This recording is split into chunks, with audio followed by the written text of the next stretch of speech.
کیا ہم اخلاقی بدحالی کا شکار ہیں یا معاشی بدحالی کا شکار ہیں؟ میرے نزدیک ہم معاشی بدحالی کا شکار ہیں۔ آئیے دلائل سے بات کرتے ہیں۔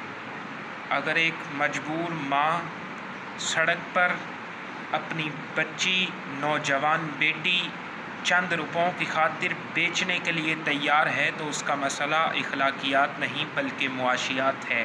اگر ایک مجبور بیٹی، قوم کی مجبور بیٹی چند روپوں کی خاطر اپنا جسم بیچنے کے لیے تیار ہے تو اس کا مسئلہ اخلاقیات نہیں بلکہ معاشیات ہے۔ اگر ایک بوڑھا باپ چند روٹی کے ٹکڑوں کی خاطر اپنا لہو بیچنے کے لیے تیار ہے تو اس کا مسئلہ اخلاقیات نہیں بلکہ معاشیات ہے۔ تو میں سمجھتا ہوں اس پر یہ کہنا بجا گزرے گا کہ مفلسی حص لطافت کو مٹا دیتی ہے، بشر کو بشر کی اوقات بھلا دیتی ہے۔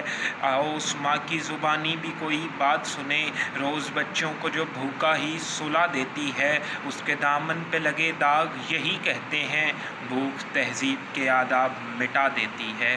اگر میرے ان سب دلائل کے باوجود اب بھی کوئی بازد ہے کہ ہم معاشی نہیں بلکہ اخلاقی بدحالی کا شکار ہیں تو میں اس سے صرف اتنا کہہ کے اجازت چاہوں گا کہ وہ جس کا ایک ہی بچہ ہو بھوکا 8 پہروں سے، وہ جس کا ایک ہی بچہ ہو بھوکا 8 پہروں سے، بتاؤ اہل دانش تم وہ روٹی لے یا تختی لے؟